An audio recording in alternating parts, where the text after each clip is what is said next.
Hi, I'm Jeff Hirsch. I'm here at the Money Show in San Francisco with Christine Benz, Director of Personal Finance at Morningstar.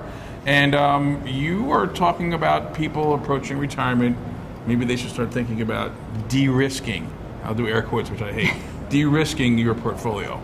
How do they do that? I mean, what's the mindset for people? Well, the basic idea is that we've had a tremendous run in the equity market, notwithstanding some recent shudders that we've seen in the market. 6% off the highs.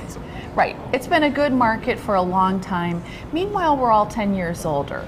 So for people who are getting close to retirement who haven't de-risked their portfolio, have just been letting their equity winners ride, I think it's time to take a look at that allocation, look at your proximity to your retirement, your planned spending in retirement, and think about taking some chips off the table in stocks, moving the assets into cash and bonds, which is not to say taking the whole thing out of stocks. You need stocks for long-term growth. Or but you also switching to some less growthy stocks, as Mr. Larson was saying in the stage, they're less growthier. So things with dividends, a little more consumer staples, some utility stocks, not necessarily, the QQQ. Exactly, because I think if people look at their style exposure within their equity portfolios, what they're apt to see, again, if they've been being hands-off with their portfolios, is that those growth positions have way outperformed the value names in their portfolios.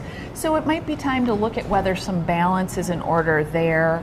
Also take a look at the foreign versus U.S. allocation. I think some investors are giving up the faith on why they should have any place for gold or potentially. I was just thinking about gold as kind of a high anxiety.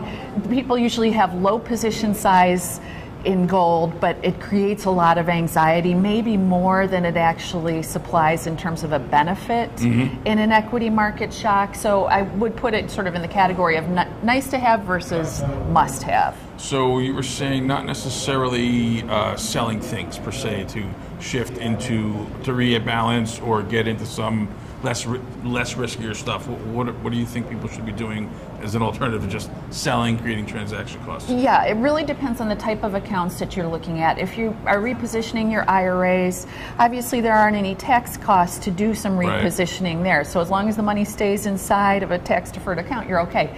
But one thing that you might do to restore balance to your portfolio, to shift things around, is to simply change up how you're directing new contributions. So maybe you've been on autopilot with plowing money into equities. Putting money in. Right. If you're still putting money in, why not shift some of those new contributions into cash, into bonds? Another idea would be if you are reinvesting those dividends and capital gains distributions back into the holdings, think about if there are equity holdings that you don't want to add to. Take the money, put it somewhere else. Exactly. Put it into the positions that need topping up. So those are a couple of other ideas. Generally, consider de-risking as the closer you get to retirement. That's right. If you're way early in your accumulation career, don't sweat it so much. You should have plenty of equity exposure. Thank you, Christine, and thank you everybody for joining us.